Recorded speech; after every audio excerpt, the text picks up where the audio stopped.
After 4 years with Antonella here at Campi Acanzi, we realized that the camp was not enough to address all the needs of the Maasai community. We decided to create a non-profit organization. We founded it in Kenya under the name of Maasai Wilderness Conservation Trust, and two American guests of ours, Deb and Jeff Miller, founded the Maasai Foundation of East Africa in the USA as a 501c3 charity.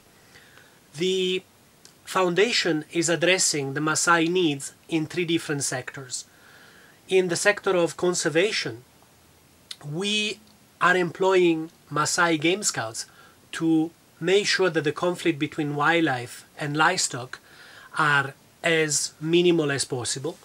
In the health sector, we employ nurses and a doctor, and in the education sector, we are employing teachers and elders to teach the Maasai lore to the kids. The Maasai Wilderness Conservation Trust get mainly its funding from guests who are staying at Campi Acanzi. For every night that a guest spent at Campi Acanzi, next year $70 will go to the foundation. And we also organize fundraising through our guests and through the word of mouth.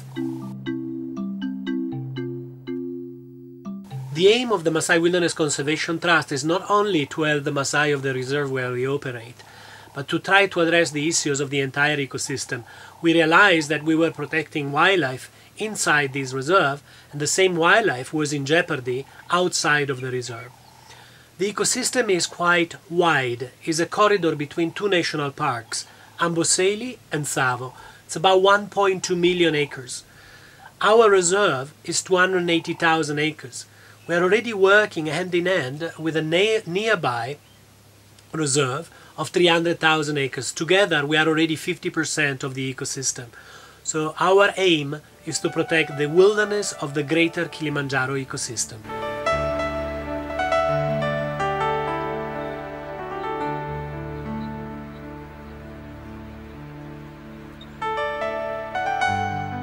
Who is the foundation? The Maasai Wilderness Conservation Trust has 3 trustees, myself, Antonella and Samson Parashina, who is a guide here at the camp, and he became really my right-hand man. Samson is helping me addressing the wildlife livestock conflicts, and we are helped by Claire, who is really the trust coordinator. Claire is an American teacher. Okay, she was supposed to teach my daughter, and she did for 2 years, but she fell in love. I'm passing dreams, and she fell in love with the place, and she decided to stay to help. Claire is in charge mainly of the education, but she coordinates with conservation and health as well. And we have a doctor, Danston Achoka, a Kenyan doctor, who we have introduced very recently, and he's in charge of the entire health sector of the foundation.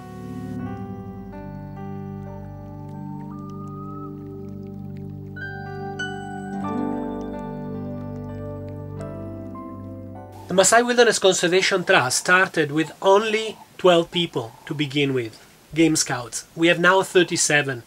They are mainly focusing in protecting the wildlife of the range and making sure that the conflicts between wildlife and livestock is minimized.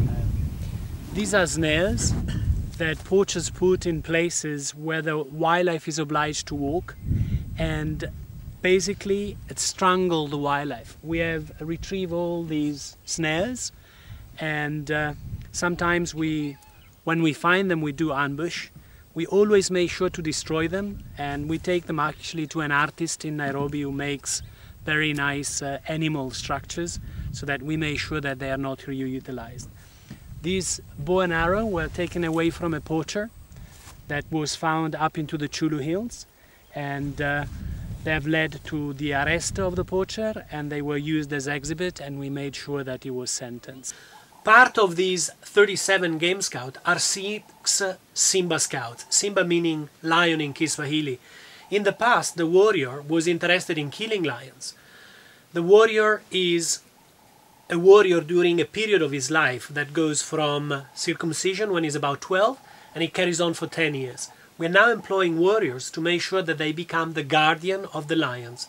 Their employment is linked with the presence of the lion, and the bravery that they need to show to be able to follow them is what gives them the motivation to become a Simba Scout.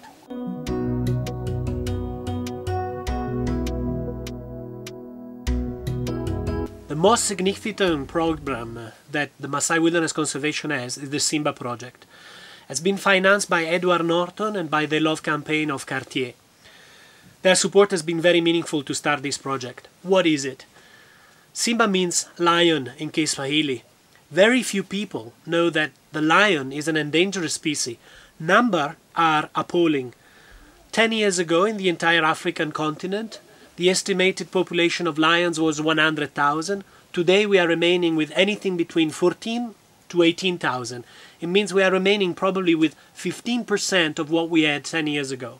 It's impossible to guarantee that my kids, your kids, will see lions in Africa, and the lion is the king of the savannah, is the most African of all the animals, is definitely the most iconic. How can we make sure that it will be preserved for the next generation? Well, let's understand why it has disappeared. It has disappeared and is disappearing because it's very difficult to live in harmony with the predator. The predator do kill your livestock. So an increase in human population and a decrease of wilderness available for the lions has created a more intense conflict. More lions predating on more livestock meant more killing of lions by any cattle herder. The Maasai, from spearing lions to gain their warriorhood, to show that they are real men, they started poisoning them. And that has destroyed them and diminished their population dramatically. So what we have introduced is not something that was invented by us. In Yellowstone National Park, the wolves were reintroduced. They were preying on Wyoming ranchers' livestock, and the Wyoming ranchers were shooting them. It's not that they didn't like the wolves, they didn't like the economic side of the wolf. If you pay the Wyoming rancher for their losses, they will not shoot wolves. We are doing exactly the same thing with the Maasai. We are monitoring the group ranch. We divided it in 10 zones. We have game scouts based in every zone. They report any livestock killing. We have 2 or 3 every day. We investigate them and we issue credit notes that we pay every 90 days. $200 for a cow, $40 for a goat. Every 90 days we meet. If in that zone no predators were killed, we reimburse. Suddenly the Maasai are lions lovers, because the predators are not causing economic damage anymore. The administration of the Simba project is quite expensive. We need to have a game scout base in the territory every day. We also decided to study the lions. Studying the lions means understanding their behavior. To understand their behavior, we need to understand their movement, their predation. We decided to radio color them. It was not an easy decision for me. I don't want to be intrusive, but the information that we are gaining from these radio coloring are extremely valuable, and finally will be the information that will help us protecting the lions.